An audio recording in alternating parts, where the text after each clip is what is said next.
Good afternoon, everybody, and welcome to another Tuesday Dharma class. Let's take another moment to settle in before we begin.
Let's begin with sense burning.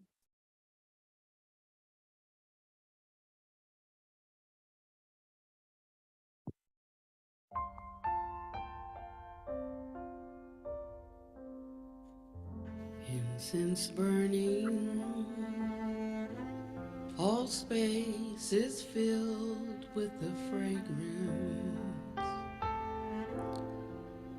All Buddhas smell it from afar. Auspicious clouds gather everywhere. With utmost sincerity, all Buddhas appear. We pay homage and offer clouds of incense to the Bodhisattvas and the Mahasattvas. We pay homage and offer clouds of incense to the Bodhisattvas and the Mahasattvas. We pay homage, we offer clouds of incense to the Bodhisattvas and the Mahasattvas.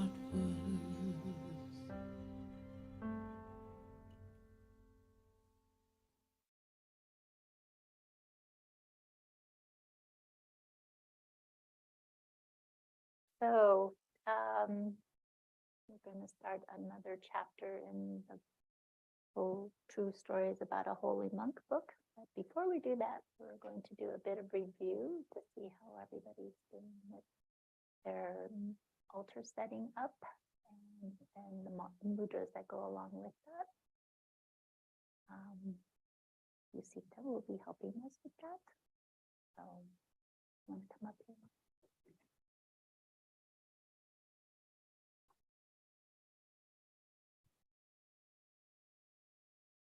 Now you have a raise of hands. How many people actually have an altar set up? Thank you. Begin.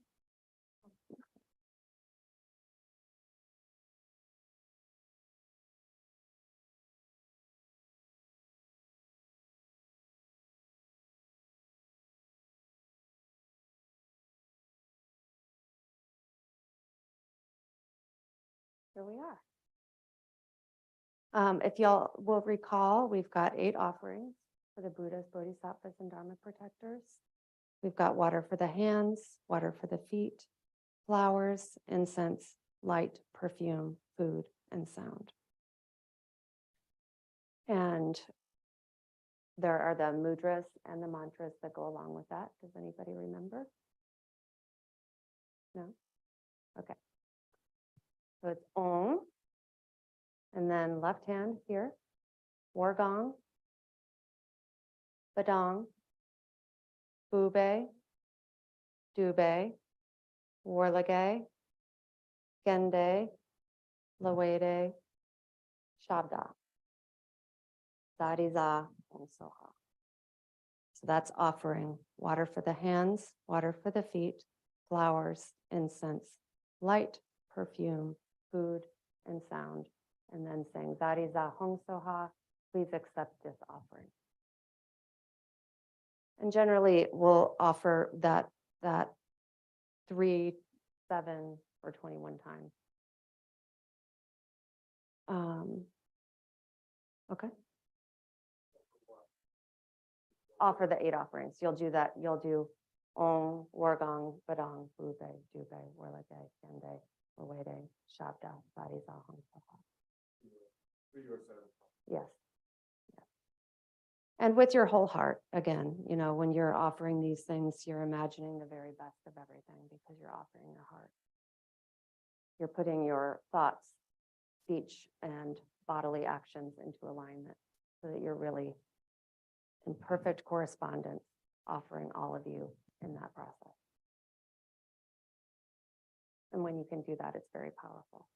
So you're really bringing yourself together to make a heartfelt offering. And as we talked about before, you can put fresh flowers, lovely food, but also a lot of this is visualization. So you're really visualizing as ornate and as beautiful as your mind can offer. Any questions about that? That was just a quick, you just wanted a quick review? Okay. Om, Wargong, Padang, Bube, Dube, Warlage, Gende, Lawede, Shabda, Zadiza Hong Soha.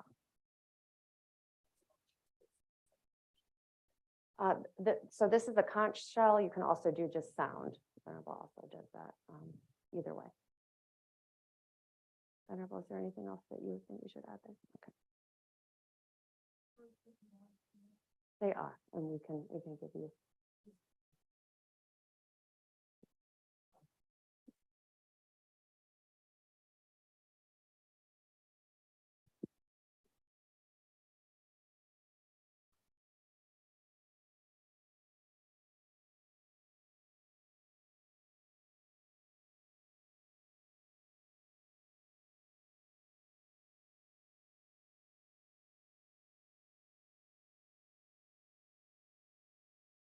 Part of setting up, my understanding of setting up an altar is to also start really getting in touch with your Dharmakaya and helping that become the focus.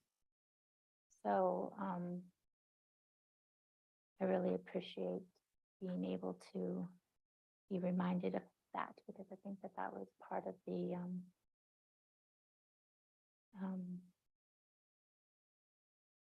you're going on the path becoming holy, that is some of the things that can remind you on a daily basis what the purpose is for doing what we're doing. So I understand that you started somewhere in the chapter and almost finished the first chapter. There was a mention of levitation, I think, last week, and then a heart mantra was also given. I thought what we would do is start with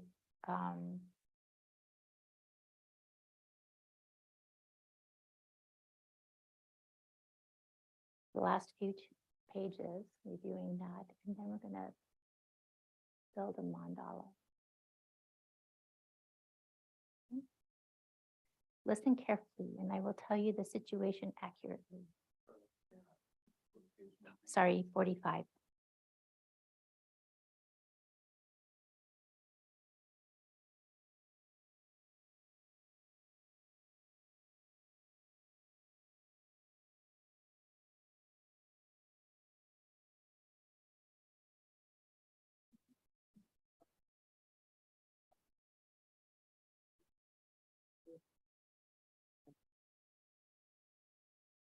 After the Dharma king spoke,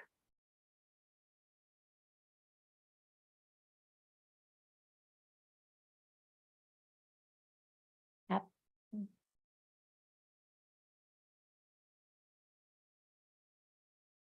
after the Dharma king spoke, he put his palms together in respect. Instantly, he rose in the air about 3 feet. He calmly and motionlessly hung in the air. At this time, all of us were startled. At the same time, we received empowerment. Each of us entered into a state of calm imperturbability, lightness, and peace. The Buddha Dharma is the Buddha Dharma. It is not the same as Buddhist studies. It is not the same as popular Buddhism. Only the unification of the 3 gates is the essential truth. Now, the 3 gates are the popular Buddhism, Buddhist studies, theories, and doctrines, and the Buddha Dharma. And that's a unification. After about 2 hours, we all came out of our state of concentration. Miao Yin-chi then asked the elder Dharma king, "Elder monk, we have read in the newspaper that you are a master at raising the spirits of the dead to higher realms, that you are a savior of dead spirits.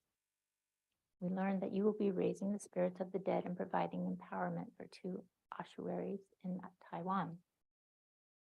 Would the elder monk be willing to describe the underlying causal conditions for this?" The elder monk provided the following answer.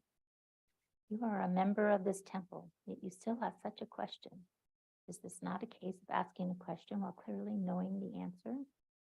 Elder Yin-chi said, "Elder monk, I am asking on behalf of all living beings. Many people ask me about this. I cannot carelessly answer them." The elder monk then spoke as follows. "Listen carefully, and I will tell you the situation accurately. You should not use the phrase underlying causal condition, all right? People of the world would like to know why. They want to know why I want to raise the spirits of the dead for these 2 ossuaries and what offerings I received for this. Today, I will openly tell the people of the world that pervasively saving living beings in the 6 realms of existence is my natural instinct. The Buddhas do such things. This is part of my practice of the Buddha Dharma, which my Buddha master wants me to undertake. Do you mean to say that I should not imitate the Buddhas, but rather should imitate demons?" It is true that they published an article in the newspaper. I know of this article, and it is accurate. However, I only practice for those 2 ossuaries. I am a humble monk and do not have such great abilities. Dare not attempt to raise the spirits of all the dead. If I promise to raise too many spirits, then I will not be able to complete the task of raising spirits to higher realms. If I promise to raise their spirits, yet am not able to complete the task, then I must shoulder such karma and responsibility. If I say that I will raise their spirits and in the end am unable to do so, then this would create a karmic offense. I already said that I will raise the spirits of all those dead people who have memorial tablets at 2 ossuaries in Taiwan, where the spirits of the dead will be raised into the Western paradise. The Great Fortune Golden Throne ossuary and the Taipei Holy City ossuary. I will also empower all those who are alive and have placed memorial tablets in those 2 ossuaries. I will dedicate the merit to the spirits of the dead, which I raise, and to those people who are alive, who I empower. I do not violate the precept against lying. One who is enlightened and enlightens others does not lie. Who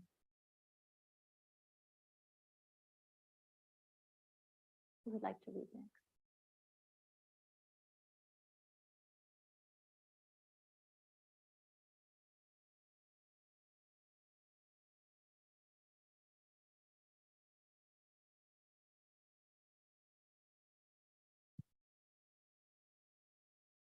It seems nowadays, that's one minute. I Don't just wanted to worry. read it. It seems nowadays that One every, more paragraph. oh, do not worry. I will not undertake this task by way of a Mount Meng Dharma Assembly, Flaming Mouth Dharma Assembly, or water land Dharma assembly. I will use an esoteric Dharma method which never fails in order to liberate the spirits of the dead and empower those who are alive. I originally did not intend to tell you about this.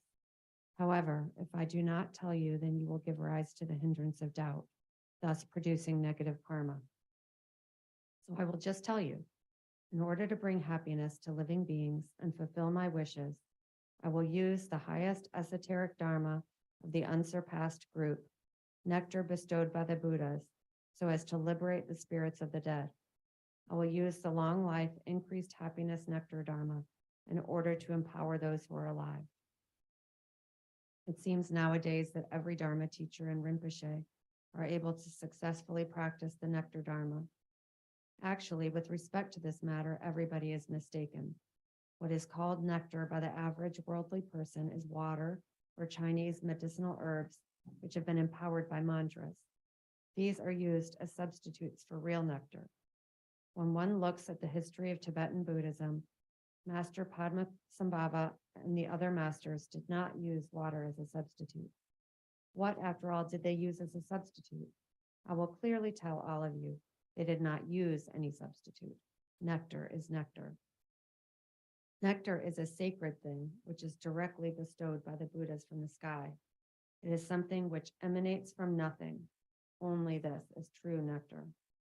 This nectar possesses the unlimited empowerment of the Buddhas.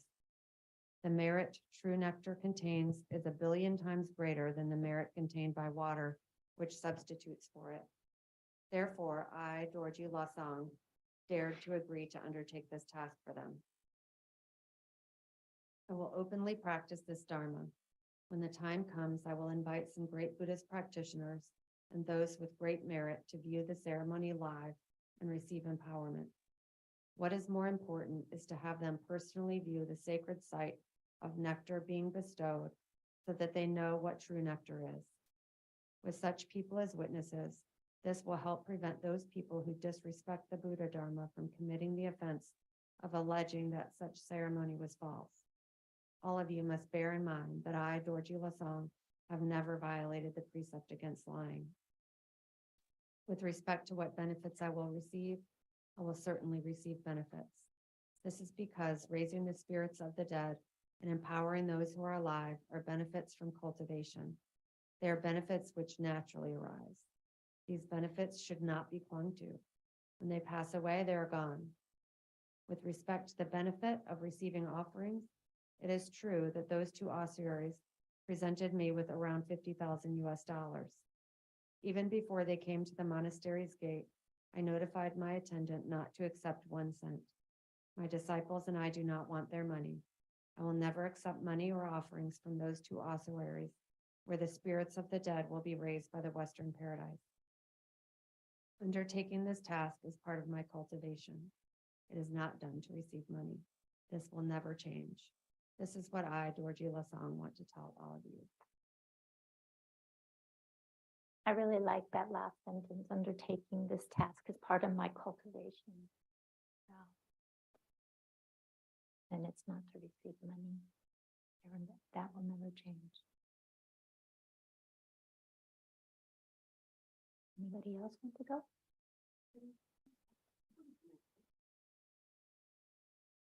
The picture? Nectar is produced by the holy beings out of nothing, and it's a sacred substance that arises from the blessings of the Buddhas and Bodhisattvas. So he talked about when nectar is offered in the ordinary sense, it's water. They use water as a substitute. But here he's talking about the nectar that actually drizzled down from the sky as he did this Dharma practice. What I'm trying to point out is the difference between talking about things, and being the manifestation of things. That's the difference between talking about things, learning about things, and actually having the capacity to perform or acts of accomplishment. And it makes a difference. Remember, on I'm sorry, I just want to make sure, there are a couple of really important things in this section. It says, those who learn the esoteric Dharma do not read this book. Then they will be apt to mistakenly believe that every Rinpoche is a Buddha or a Bodhisattva. Can I be said that there's no difference between different Buddha Dharmas? The difference between Buddha Dharmas is very large. This is the mystery and the profundity of the various Dharma methods. So we talk about the 84,000 Dharma gates, and some of them will give you information. Some of them will have little power or ability to transform or manifest in the world as helps to living beings, and some will have a great capacity. And so he wants us to know that there is a difference between the various teachings. And so one can learn something and it can have some good result. And one can learn something and it can take 20 years for you to have some result from it. But you can study another Buddha Dharma. You can then begin to practice that Buddha Dharma and perfect it within yourself. And a change can occur in 1 hour, in 1 day, in 1 month, in 1 year. That might take you 10 years to perfect or reach that same level of accomplishment, that same level of realization, if you were practicing a different Dharma. So I wanted to make sure you all caught that. The other thing is that at the beginning of this section, it said, after about 2 hours, we came out of concentration. So it's not just a matter of listening to the teachings and then thinking about them, but it's a matter of entering into a deep concentration or a state of focused attention so that your obscurations drop away. And then that Dharma like just comes right into you, on the sound, it rides on the sound and it reverberates throughout your being, and you resonate with it, or you become on one accord with it. So you get lifted up into a place of understanding that you cannot get to just simply by listening and thinking, listening and thinking. So it's good to hear the Dharma and to focus solely on it until you drop into a place of concentration. And there's where the work is really done. So we're not really using our intellect beyond what's necessary to allow the Dharma to come in.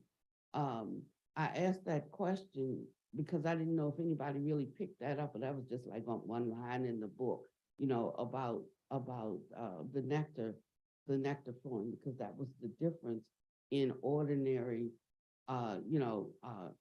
transmission or blessings of the holy beings is like, bless me, bless me, bless me, and feeling like, okay, I've been blessed. The difference was the actual physical manifestation in this world of the nectar raining down from heaven as he gave this talk. So it reminded me, and I'm through now, so get ready to pick that up. But it reminded me, okay, I saw that here, of the passage in the Bible when Jesus healed somebody, and they marveled that he healed somebody. But then he told him, go in peace, your sins are forgiven. And they were in all uproar. Who is this now? This man, he can forgive sins. He said, which is easier to say, go in peace, your sins are forgiven, or to actually heal somebody. And so it shows how we focus our attention on the wrong things, or how we have some idea in our mind that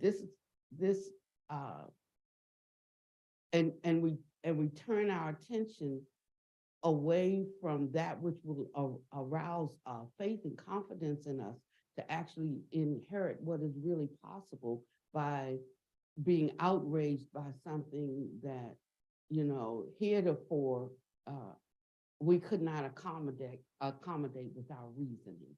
And so that's why it says that these things at this level cannot be accomplished, the understanding cannot be accomplished by mere reasoning alone. So they see him heal somebody, then he tells them, go in peace, your sins are forgiven, and they want to crucify him because he supposed himself to be so great that he could forgive sins. He said, now which one is really greater? That this person was healed in front of your face, in front of your eyes, you can't deny that. But something in your mind says, oh, but then he doesn't have the capacity to forgive sins, as I understand sin and as I understand forgiveness. So rather than try to use the great miracle as they saw it as a catalyst for understanding something that was higher than what they had currently encountered, they defaulted to their outrage of who does he think he is.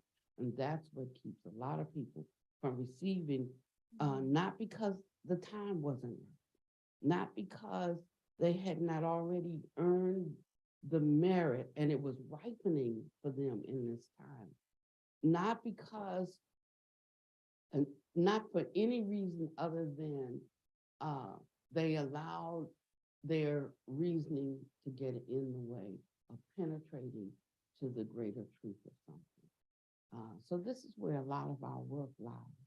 You know, it's not that certain things aren't possible, you know, but that we don't, that we block the, unfortunately, we block the manifestation of it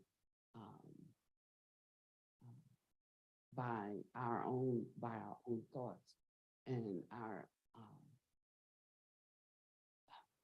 unreasonableness that we think is reason. Go ahead, Nancy. So I wanted to get clarity on my understanding of them receiving empowerment. So was the fact that they entered into this calm and fortuity and had this focus and this 2 hours of unification, what the empowerment was? Or is empowerment something different?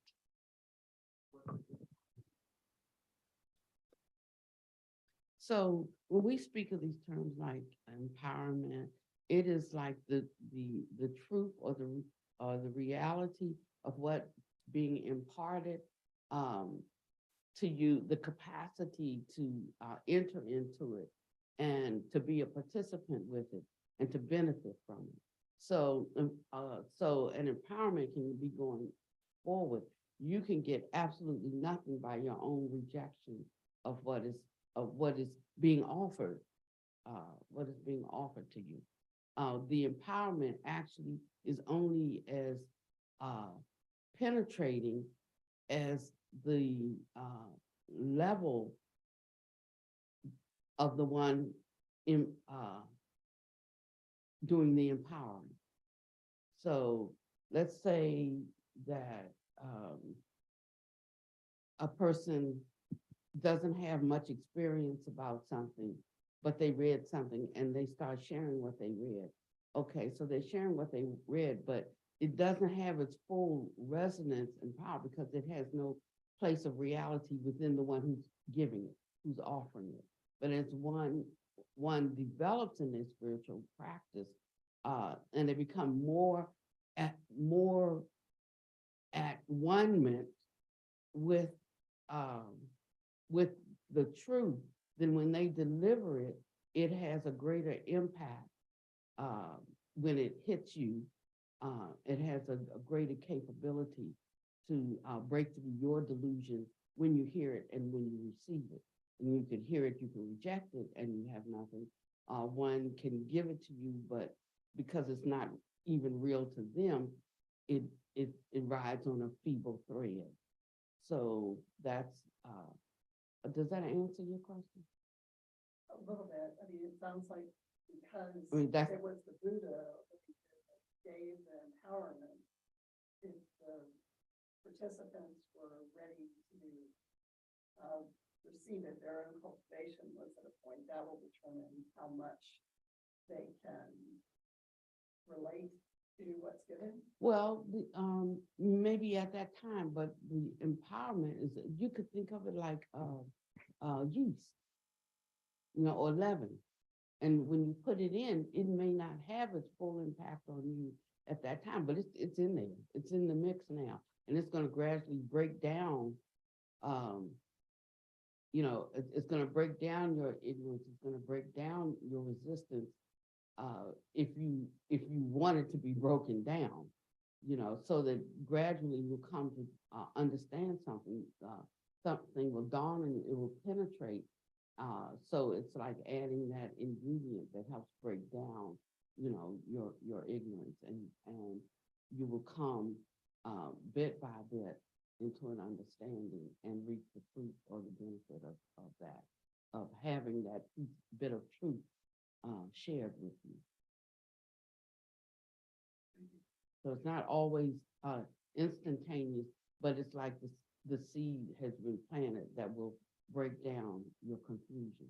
So sometimes then after that, you can be doing something else like a week later, and suddenly you have an insight, because now rolling around in you while you're doing your practices, while you're thinking about something, sometimes you're not even thinking about a particular thing, and suddenly an insight will come. Oh, I understand, what that meant. It just hit me, or just a way of looking at something all of a sudden.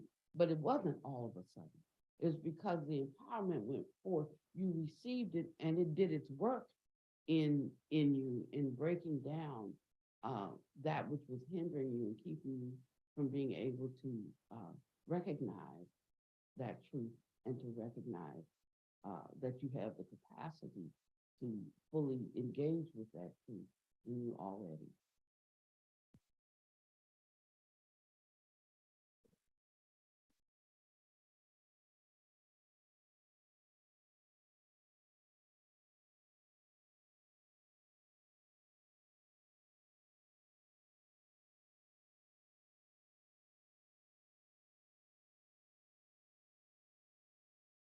He said, sorry, at this time, all of us were startled.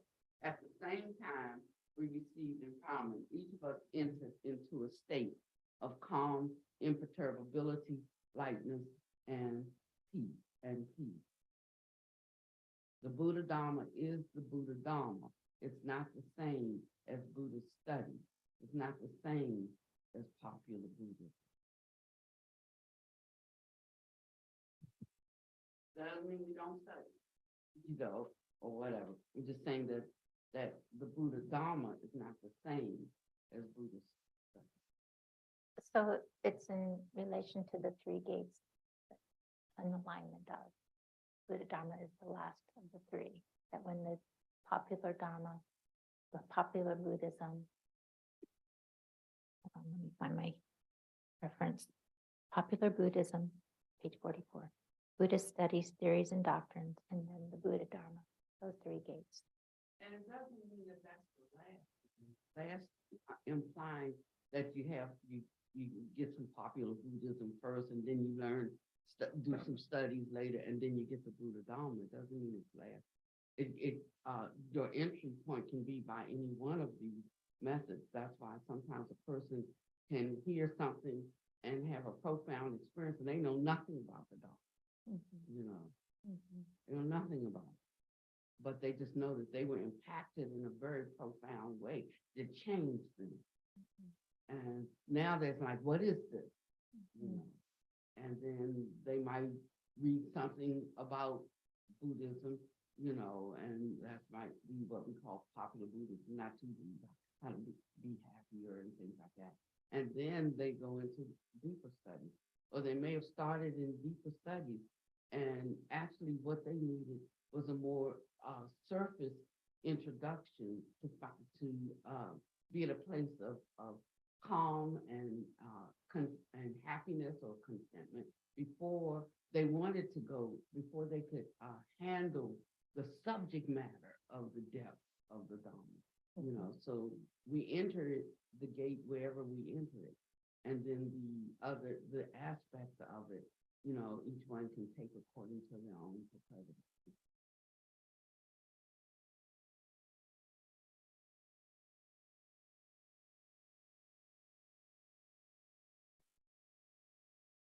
Ready? Any other questions?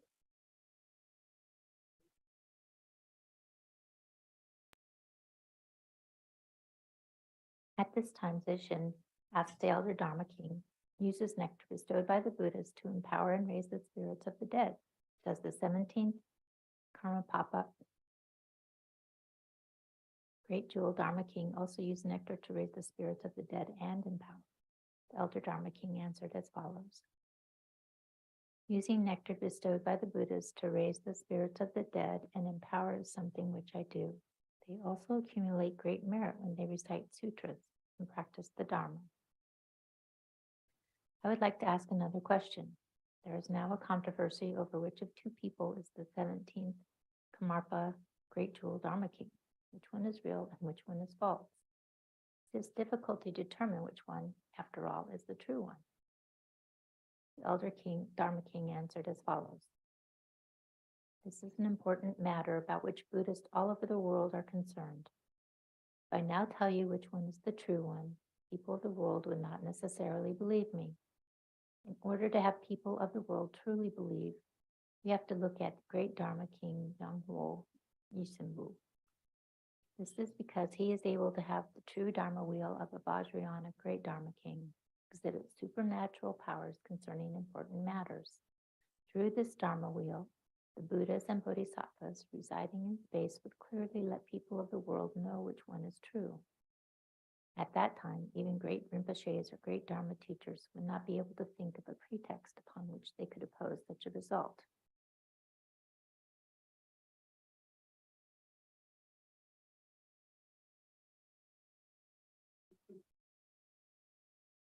So you all know what this is talking about, right? Tibetans, the Tibetans, they went through their process of determining who was the 17th Karmapa, right? And then the Chinese also did the same thing, and they selected two different people. And so they're asking, like, which one is the right one? So they're drawing the Buddha map. This was well, they were asking him, and he was saying, well, I'm not going to be the one that gets in the middle of this controversy. You have to ask, and King Yangwo Yishinubu is another name for Buddha master. That was his Dharma King, and then he has another name as when he received another title. I was telling somebody yesterday that Ajahn Brahm has like about 8 different names. He just keeps Ajahn Brahm so that everybody knows who they're talking about. But he has all these different names because every time he reached a different level within a different level of awakening was verified by those in his lineage, he would receive another name. And the name, actually, the translation of the names actually imply a different, like, title or their status, one who's penetrated this. And that's how these different names come about. And so he deflected, he said, don't you want to know that answer? Ask Buddha Master.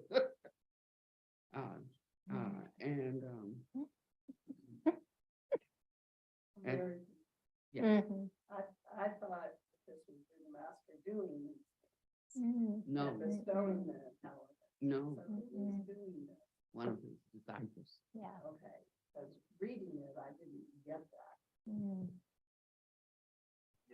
That's Elder The guy Dharma. on the front of the- Yeah. Yeah, the guy in the front of the cover. We have this lovely chart now. This is the guy that. And I had no idea that that means.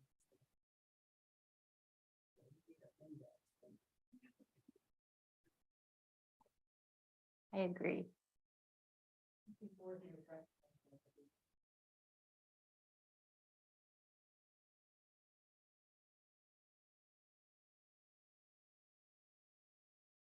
So he was the great Dharma king. Many iterations. I mean, in this name and then another name, but still great Dharma king before he was, okay. I didn't.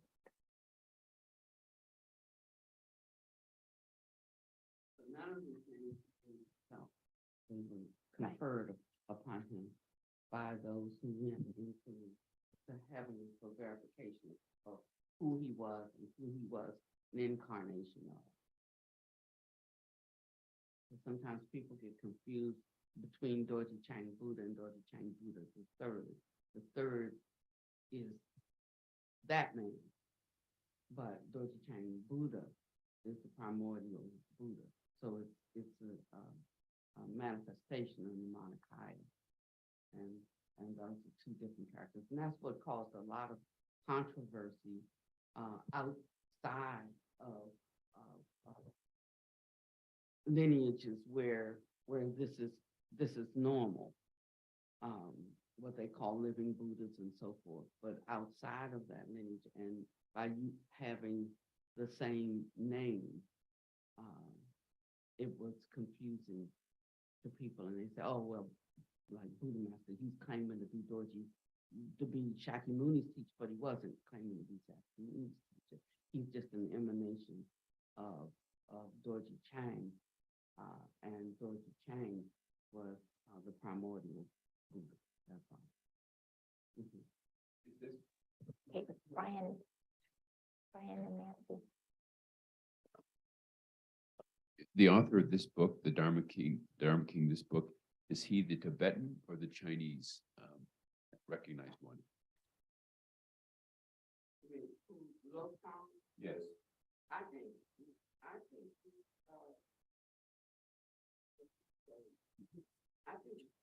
He looks Mhm. Chinese. Mhm. Okay, so he's a Chinese recognized, not the Tibetan recognized.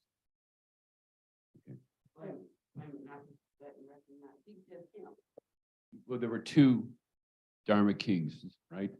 The Kampa Great Jewel Dharma kings, they said there were two. One was Chinese recognized, one was Tibetan Oh, yeah, recognized. but that's talking about it. He's not.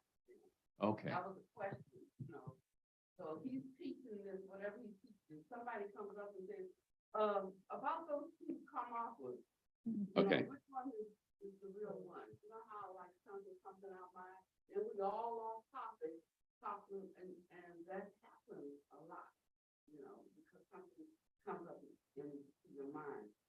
So if he was talking these things out, you know, about, Thank you.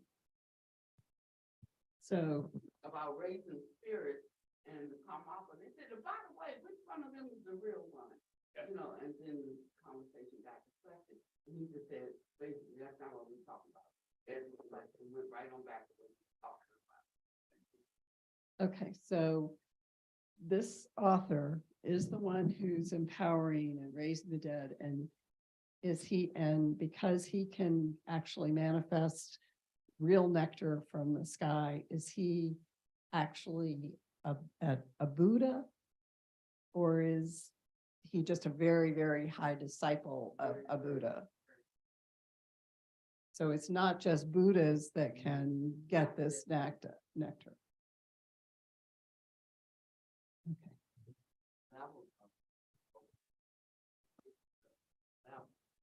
Many different levels of awakening, many different levels of liberation, many different levels of enlightenment. And Buddhas can manifest in a particular aspect of realization and not in a totality. So for instance, you have medicine Buddha. What does medicine Buddha primarily work with? Healing, right? Or what about Avalokiteshvara? Compassionate acts in saving living beings. So that's not the total package, that's an aspect. and emanation and aspect. The only difference between those is that Dorji Chang, being the primordial Buddha, manifests all aspects. So there's the healing, there's the inner logic videos, there's the arts, there's the covers all of the brightnesses, and that's the difference. And it's not that one chose to be greater than the others. It's just that's the particular manifestation coming forward because of the needs of the world.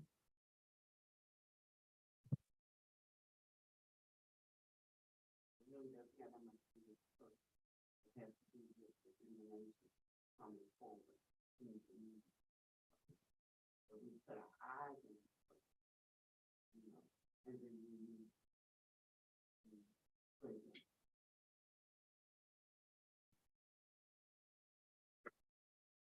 I want to add, my understanding of this process where nectar falls from the sky is that, for instance, maybe George A. Losang is facilitating this gathering, and because the Buddhas and Bodhisattvas are pleased with what's being said and pleased with him, they shower the nectar. He doesn't produce any nectar.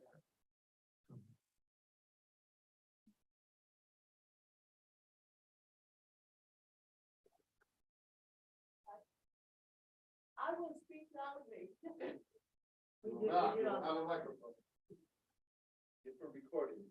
I was just going to remind us that Zaxby's book, not the Phoenix, what's it called?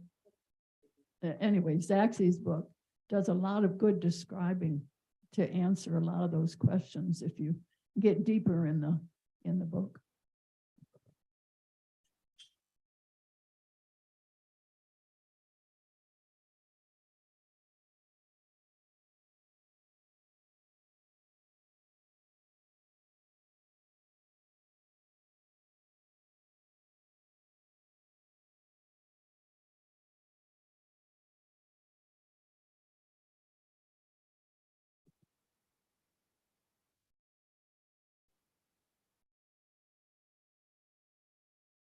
Is that when you left off in 47 about the next method?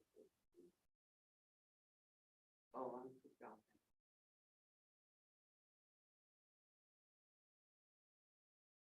Now we're now at, as we're talking about what is a true great Rinpoche or a great Dharma teacher would not be. Okay, hold on one second. Since he made that statement about the nectar, the rest of it says, and that's why sometimes we can hear and it passes our hearing. So I hope everyone gets a copy of this so that they can really read and retain something. It says nectar is the sacred thing which is directly bestowed by the Buddhas from the sky. It is something which emanates from nothing. Only this is true nectar. This nectar possesses the unlimited empowerment of the Buddhas. The merit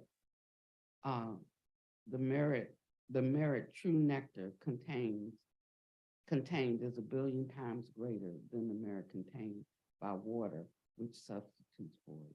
Therefore, I, Dorji Losang, dare to agree to undertake this task for them. So now I will openly practice this Dharma.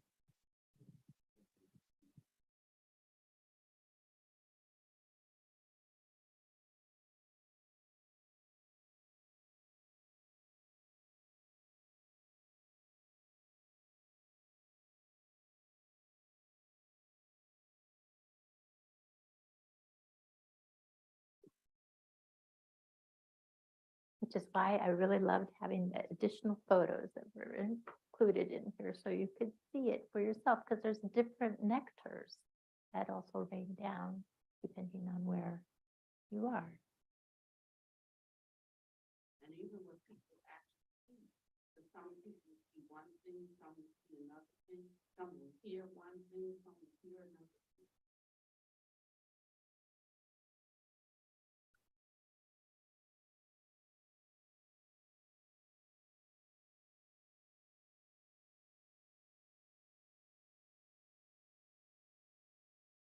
There's something about that collective too that made that possible.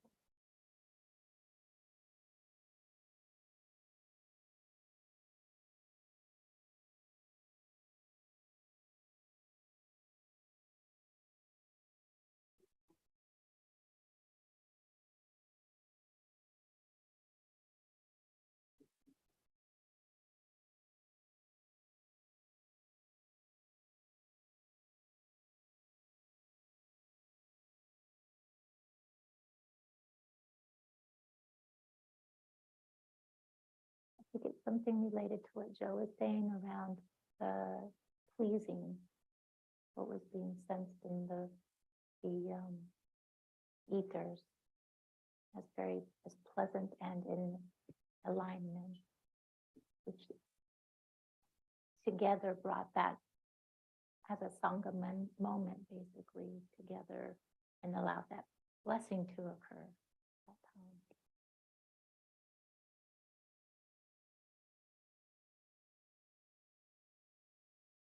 Like a unified mind stream of all the people who are present. That's why if someone is moving forward at something, if someone is against what you're moving towards, then Yes, you don't want them present. Like you just stay outside. Don't bring, your negativity it wouldn't, here it would, when I'm holding for something.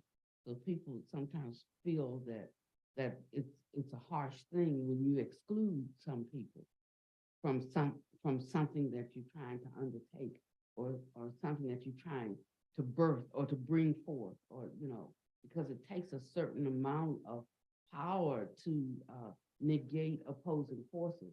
So if you're there working with truth to dispel ignorance, if somebody's part of that with you and they're full of ignorance or dissension, you hinder what is possible by entertaining their presence. And so that's why you might have to say, well, you can't come, you Right. know. It's, so you see, it's not personal. It's about what your, objective is and ensuring that the conditions are the most favorable for what you want to realize or what you want to come forward, to be able to come forward.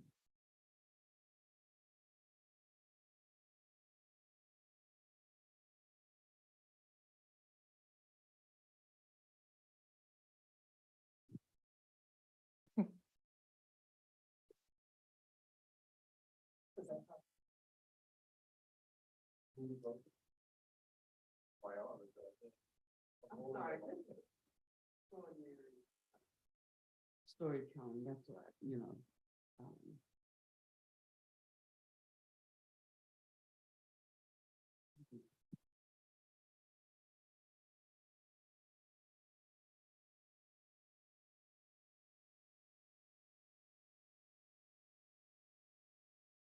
I stood up and asked the elder monk, there is something which I dare not ask.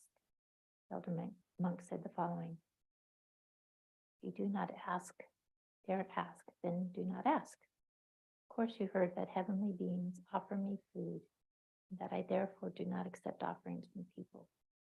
How could I have such a high state of realization to enjoy the offerings of heavenly beings?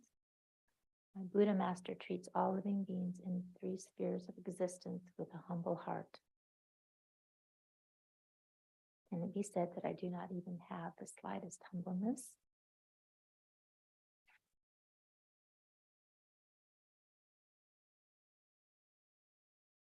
Wow, how amazing. How is it that he told me what I was thinking before I opened my mouth?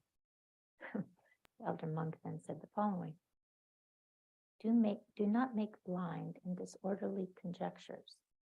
Since I am giving all of you a disclosure here today, you should remember my words. I hope you will not forget them. I said, we will not forget them. We have written them down. The elder monk then said as follows: I know that you have written my words down. All of you, take a look around to see how many people are listening to my discourse. Maybe after a moment, a certain person might not be here. I don't know. We raised our heads to look around. All of us knew each other. At this time, the elder monk said as follows: how can all of you people here truly understand the profound mystery of the Buddha Dharma? This is the true Buddha Dharma, and it contains profound mystery. Tayaho knows something about this. The elder monk left the hall and walked away. However, all of us stayed there and continued the discussion. Many people spoke about how the Caucasian person translated Chinese into English so well. And Ta Hongshaw said, where was there a Caucasian who translated? Nobody was translating. Everyone there immediately began to argue over this matter. Some people said that there was a Caucasian male who translated. Some people said that there was a Caucasian female who translated. Some people said that there was a Tibetan Rinpoche who translated. Some people said that there was never anyone there who translated. Everybody argued intensely over this matter and even took oaths of truth. Although I did not see anybody translate, nevertheless, something dawned on me at this time, and I said, let's not argue. Didn't Elder Monk make a prophecy when he said a certain person might not be here? I don't know.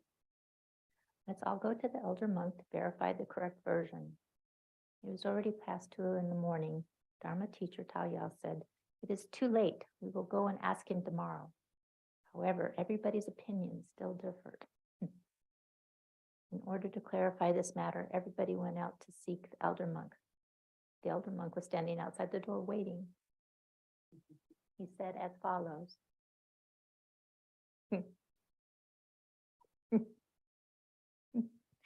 This is what is meant by the profound mystery contained within the Buddha Dharma. I said that all of you do not understand this, yet you are still so proud. Somethingness is nothingness. Nothingness is somethingness. Emptiness is form. Form is emptiness. The mind is self. The self is the mind. The mind is also not somethingness.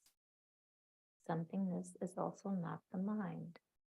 The self is also not the Dharma. The Dharma is also not the self. There is no Dharma and no self. Emptiness as the ultimate reality is the true Dharma and self. All of you constantly think that I have great supernormal powers, that I have unlimited Dharma powers. This is quite erroneous. I am a humble monk. What abilities do I have? It must be that your minds have given rise to illusions and self-fabricated sensations. Amitabha, class is over. After he spoke, the elder monk went directly back to his room. Whale.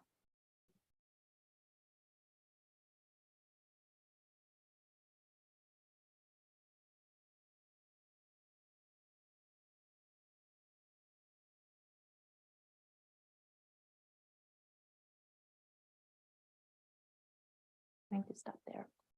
Does anybody have any questions?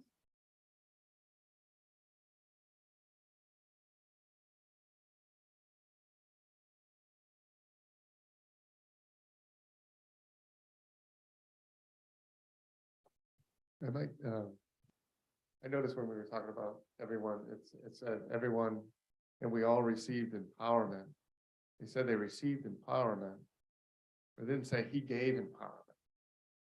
So I guess in my mind, there's this idea that he gave empowerment, that's what I received. Now my mind says I have something, got something. But it was more that they received empowerments during that time.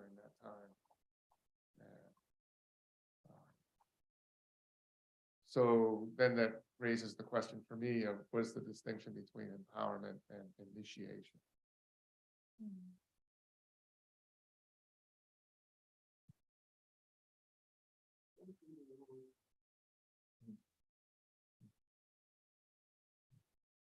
So since you We're talking about empowerment right here. Let's stay with empowerment. Okay. And they are used interchangeably, but they're not exactly the same, but that vectors off into something else, because there's something else I would hope you take away from here today with this.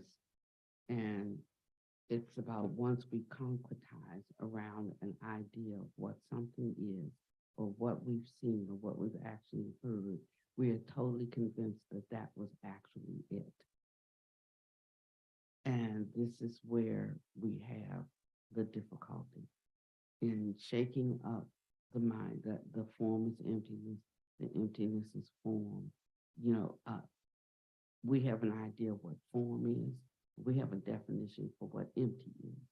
And we evaluate everything through those two definitions that we have crafted of what is form, what is something, and what is nothing.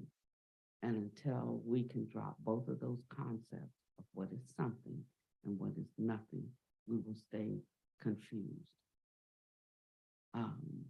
And that's the whole stew right there. When there's the penetration of this, or even moving towards the penetration of it, that's when the scales start to fall from your eyes. You can't know what is ultimately true if you already have an idea of what is true.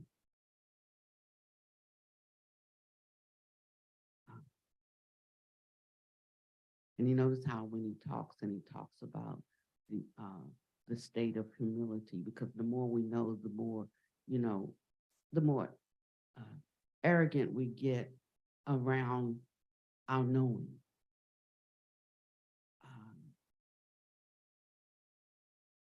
And truly to know, one has to become more humble around their knowing. I have to become more, the more they can recognize what they don't know, or how limited their knowing is.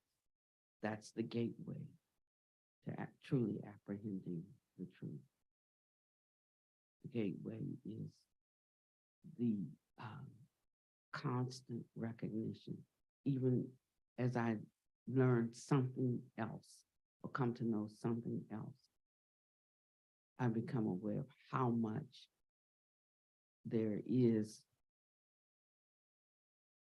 that could be revealed to me. So the unknown becomes vaster than the known, is what I'm trying to say. Instead of us grasping so much about what we know, as that increases, what should really rise up into us, in us is compared to what there is to know. The leaves in my hand compared to the leaves in the forest. The Buddha said when he asked him, which is more, the leaves in my hand or the leaves in the forest?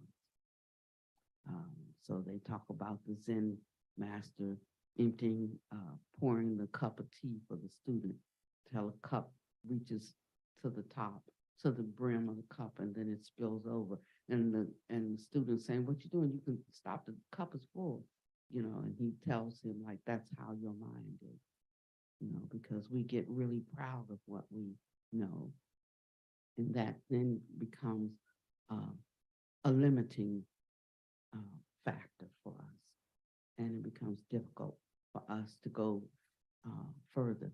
And we can be so close to penetrating something that is hard to see and hard to understand, because he said this Dharma is like that, hard to see and it's hard to understand. So the more we think we know, the less we'll be able to apprehend it. It's like running and never getting to the finish line. But as we take in everything that we know and we assume, or we don't give it that much standing, it reveals to us or reminds us of how much we don't know. What else there is to apprehend. Then we put ourselves in a position that understanding can also come to us. So one gets more humble, the more they know, because the more they are introduced to the possibilities of what there is to know.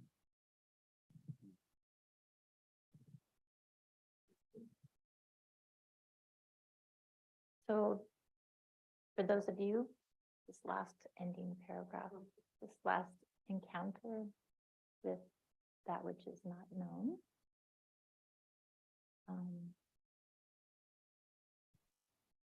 Really powerful. Thank you very much.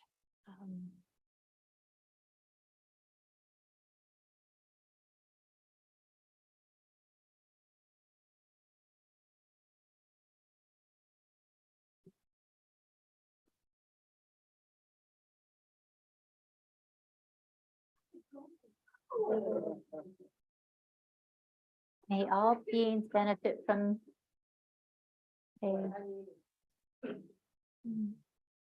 So, if people get to take a picture